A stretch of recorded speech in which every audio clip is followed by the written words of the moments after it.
This is an idea that has been lurking around Washington for a long time, to ban TikTok and to ban it on the grounds that the Chinese control TikTok and are using it to spy on our youth and to propagandize American citizens. And yet it's really not gone anywhere. Why suddenly in the last 4 weeks is there this explosion of bipartisan unity and willingness to take the leap, to hold hands? Pretty much the whole gang of Washington are all ready now to join together and to do this. Why? Why did that suddenly happen?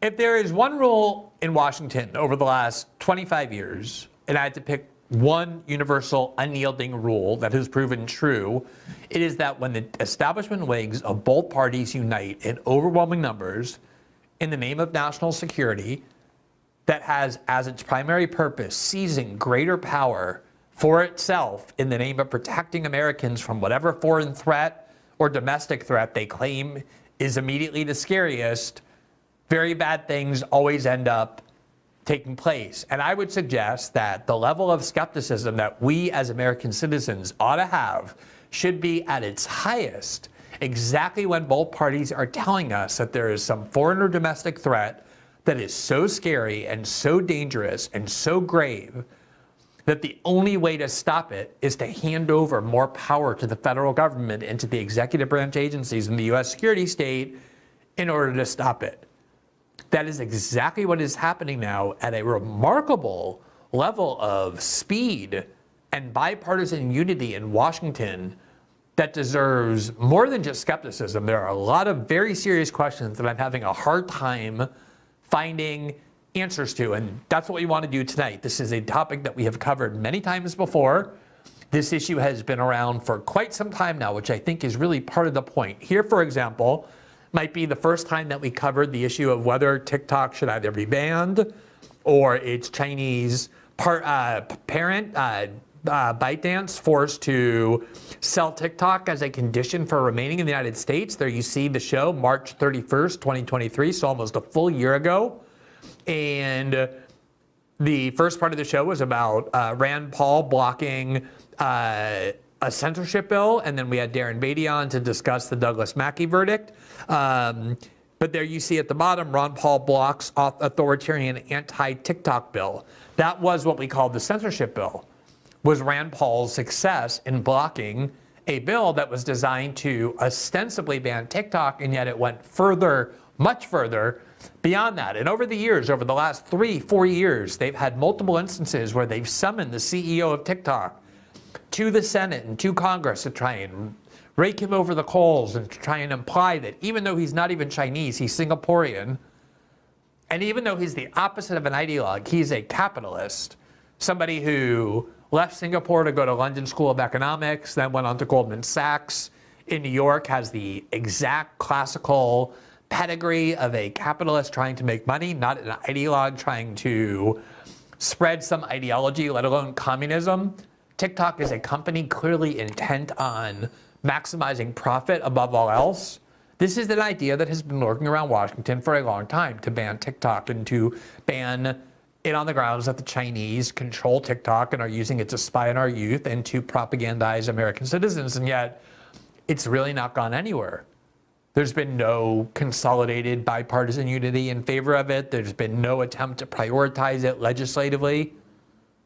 All of that has changed radically, dramatically in the last several weeks in a way that is extremely rare in Washington, to watch the two parties come together in a virtually unanimous way and decide that not only is a legislative measure of this significance urgently necessary, but it has to happen immediately. They're using legislative maneuvers they almost never use to catapult it to the top of the agenda. Here's the New York Times from earlier this week. House passes bill to force TikTok sale from Chinese owner or ban the app. Quote, the legislation received wide bipartisan support, with both Republicans and Democrats showing an eagerness to appear tough on China. Quote, Republican leaders fast-tracked the bill through the House with limited debate, and it passed on a lopsided vote of 352 to 65, reflecting widespread backing for legislation that would take direct aim at China in an election year. Now, among those 65 No Votes was a very interesting coalition of the coalition we've seen before that we're very interested in, that we hope continues to grow, that you might call the anti-establishment left and the populist right, or the anti-establishment right and the populist left. It had no votes from people like Matt Gaetz and Marjorie Taylor Greene and Nancy Mace and other Trump-supporting members of Congress who associate with the America First or populist or MAGA agenda on the one hand. And then you had members of the squad like AOC and Ilhan Omar and Rashida Tlaib and Ro Khanna and others who identify as progressive, who, and it's not the first time, have come together. They came together, for example, to try and ban American troops from continuing to occupy Syria. You've seen this coalition come together before to try and combat this bipartisan establishment agenda that often appears, and yet they have nowhere near enough representation in Congress to stop a bipartisan majority when it wants to unite, as the leaders of both political parties insisted on uniting suddenly and out of the blue. Again, with the one exception being Donald Trump, who warned that a ban of TikTok would do little other than force tens of millions of Americans onto Facebook and onto Google, especially onto Facebook, which he pointed out has been frequently used by the US government to censor the flow of information. Why would you want to eliminate one of the social media apps, especially the one that the American government has the greatest difficulty in controlling, and consolidate even more power in the hands of the US security state to determine what platforms Americans can use and therefore the types of information to which they can and cannot be exposed? Now, this question, let's just leave aside for a minute your views on the merits of the bill. I know a lot of you believe that TikTok is a company, an app that is controlled by the Chinese government, that Americans don't go there and express their own views. They're somehow mind controlled by the Chinese Communist Party, that the Chinese Communist Party manipulates Americans into believing things that China wants them to believe, that there's all kinds of spying going on TikTok, even though I've never heard an answer to what kinds of data the Chinese can get from TikTok about Americans that they can't just buy on the open market, that's collected and sold by Google and Facebook and other big tech giants that collect and curate all sorts of private data about Americans, then sell it to advertisers and sell it on the open market, sell it even to the US security state. But let's leave aside for a second the issue of whether this is a good or bad bill, whether it's a good idea to try and expel China from being in the United States via TikTok. And we have covered at length all of these issues about whether TikTok really is controlled by the Chinese Communist Party, whether there's any evidence it's being used to propagandize Americans. Let's leave all of that to the side. I want to focus on this question. Why is it that a bill that has been around Washington for 4 years and that has made almost no progress in being turned into law, and there's a lot of reasons for that. TikTok is a very powerful company. They have a lot of lobbyists that work for them. American politicians are afraid of banning TikTok because of how many tens of millions of people, including young people, use it, and the rage that would ensue if it actually got banned. Why suddenly in the last 4 weeks is there this explosion of bipartisan unity and willingness to take the leap, to hold hands, Nancy Pelosi and Marco Rubio, Chuck Schumer and Tom Cotton, Joe Biden and Mitch McConnell? Pretty much the whole gang of Washington are all ready now to join together and to do this. Why? Why did that suddenly happen in the last, say, 3 months?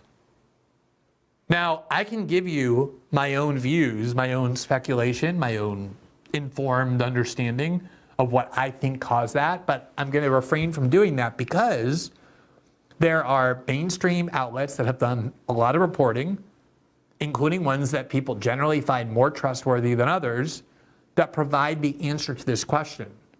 There are media outlets asking this question. Why is it that suddenly this bill has taken on so much force? One of the outlets that asked this question and provided the answer is the Wall Street Journal in a news article earlier this week entitled, quote, "How TikTok was blindsided by a US bill that could ban it."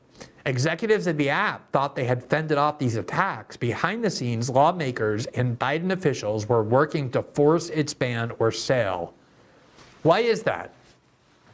Here's the Wall Street Journal's explanation. Quote, Jacob Hellberg, a member of a congressional research and advisory panel called the U.S.-China Economic and Security Review Commission, has been working on building a bipartisan bi-coastal alliance of China hawks, united in part by their desire to ban TikTok. It was slow going until October 7th. So this was a bill that was having a great deal of difficulty until October 7th. October 7th, of course, was the day that Hamas attacked Israel, setting off this horrific war that's still ongoing into its 6th month of Israel destroying Gaza. Why would October 7th, a conflict between Hamas and Israel, what would that have to do with suddenly taking a bill ostensibly about China and that was slow going and then suddenly accelerating it? Here's the Wall Street Journal. Quote, the attack that day in Israel by Hamas and the ensuing conflict in Gaza became a turning point in the push against TikTok. So that's the answer so far from the Wall Street Journal. What changed in the last few months was October 7th. The Hamas attack on Israel, the ensuing Israeli attack on Gaza. The article goes on. People who historically hadn't taken a position on TikTok became concerned with how Israel was portrayed in the videos and what they saw as an increase in anti-Semitic content posted to the app. I have to stop here again because I just want to make sure this point gets across. And the Wall Street Journal is by far not the only credible outlet reporting this. People who historically had not really cared about TikTok before, that's why it wasn't making any progress in Washington, suddenly became concerned with how Israel was portrayed on TikTok. That is why it picked up so much steam in Washington. Because a lot of Democrats, a lot of Republicans who did not think that banning TikTok was a priority, suddenly realized that there was one platform that was allowing a lot of criticism of this foreign country called Israel. And when they saw that, they said, wait a minute, TikTok actually does seem to be a problem to the United States, not because of China or anything having to do with the Chinese Communist Party, but because it seems like there's a lot of criticism of Israel taking place on TikTok. And that is what we can't allow. Now, again, this is not my saying this. This is reporting from the Wall Street Journal about why suddenly this bill has made its way through Congress. Anthony Goldblum, a San Francisco-based data scientist and tech executive, started analyzing data that TikTok published in its dashboard and buyers showing the number of times users watch video with certain hashtags. He found far more views for videos with pro-Palestinian hashtags than those with pro-Israel hashtags. Now, what is the crime that TikTok was found to have committed in the last several months that suddenly caused the bipartisan obsession with punishing it and even banning it? Here's the Wall Street Journal. There were far more views for videos with pro-Palestinian hashtags than those with anti-Israel hashtags. Remember when Nikki Haley said in what seemed like such a laughably preposterous assertion that for every 18 minutes or whatever it was that you spend on TikTok, you become 32% more anti-Semitic? She was responding to studies like these that show that a lot of people who use TikTok, more people who use TikTok were pro-Palestinian than pro-Israel. Now, the last time I checked the American Constitution and the current Supreme Court interpretation of it, as an American citizen, you are actually allowed to be more pro-Palestinian than pro-Israel if you want to be.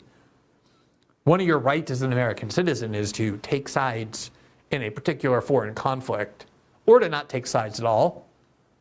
And people on TikTok were taking sides, and they were taking the side of Palestine more than they were taking the side of Israel. Now, that is not a surprise.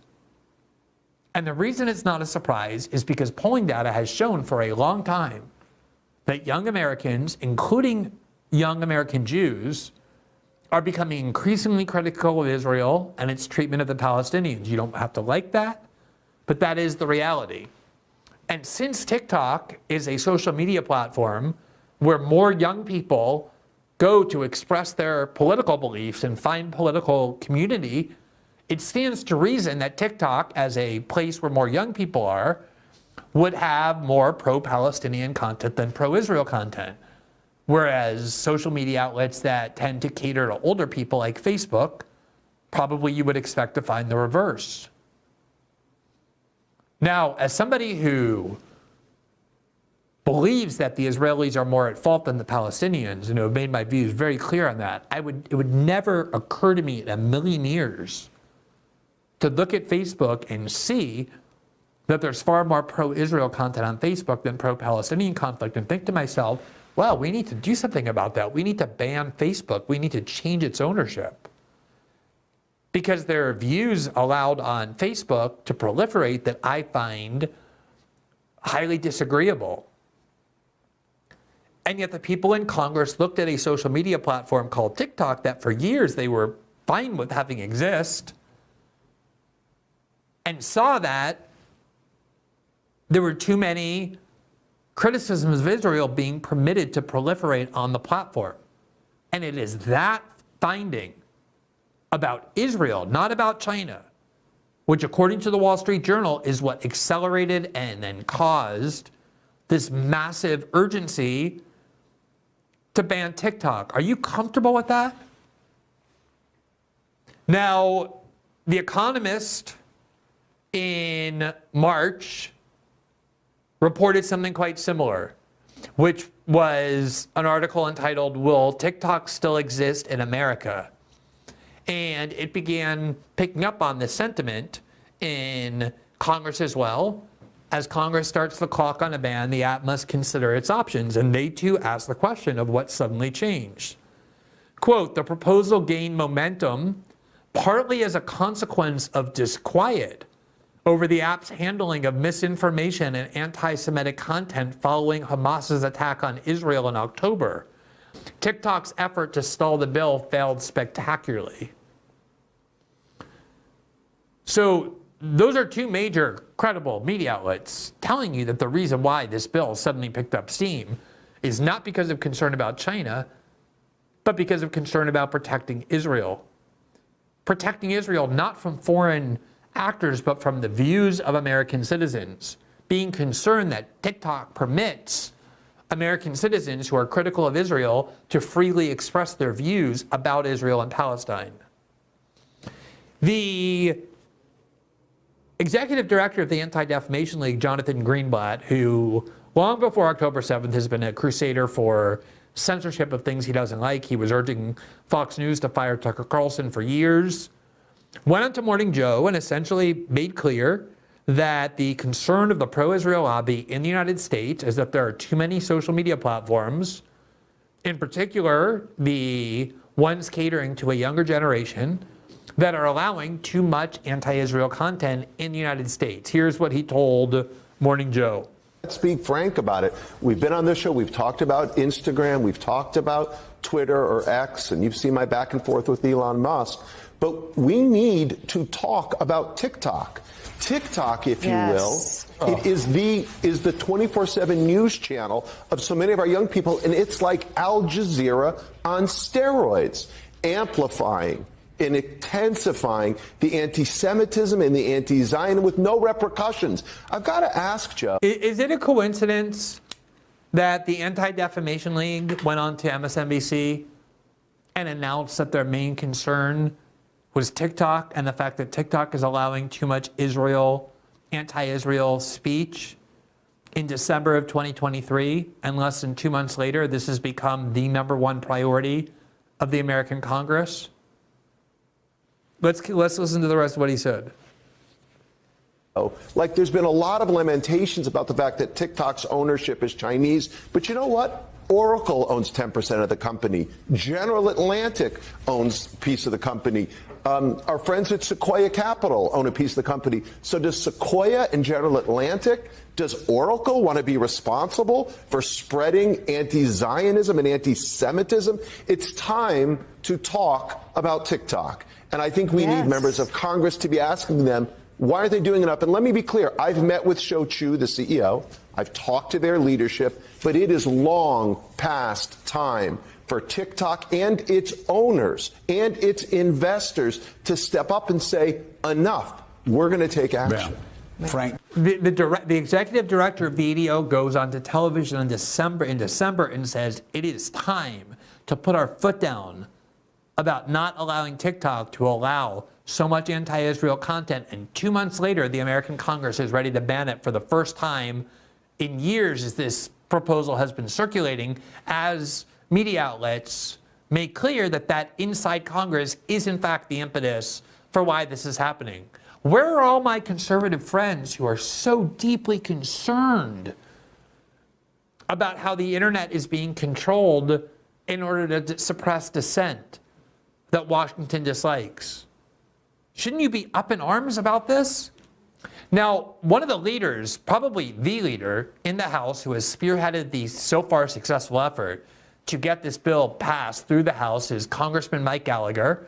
And he spoke to Bari Weiss's outlet. Bari Weiss is one of the leading pro-Israel fanatics in the United States. This is her outlet. And he spoke to her about why he is, as her magazine put it, the man leading the charge against TikTok. Mike Gallagher talks to the Free Press about Trump's flip-flop in the war in Washington over the Chinese app. And here is what Mike Gallagher said in his own words. Quote, when I asked Gallagher why there was so much bipartisan momentum behind the bill, he had a simple answer. What is that simple answer? Is it China? No, it is not. The simple answer is October 7th. Why are we hearing so much about China as the reason we need to ban TikTok when every single indicator and reporting and even the statements from the leader in the Congress of this movement are saying to you that's not actually the reason. The reason is not China, but Israel. Quote, that's when I felt the momentum shift back in our direction, he explained. I can't tell you how many Democratic colleagues I had coming up to me and saying they had seen the anti-Semitism on the platform. They had seen the whole Osama bin Laden letter, the whole Osama bin Laden letter to America thing, and are asking, quote, hey, where are we on this? We've got to do something. Back in November, Gallagher wrote an essay for the Free Press on the way in which TikTok was boosting pro-Hamas propaganda and suppressing pro-Israel posts. The entire liberal case for censoring social media has been that the reason we have to censor social media is twofold. We have to stop disinformation, and we have to prevent hate speech against marginalized groups.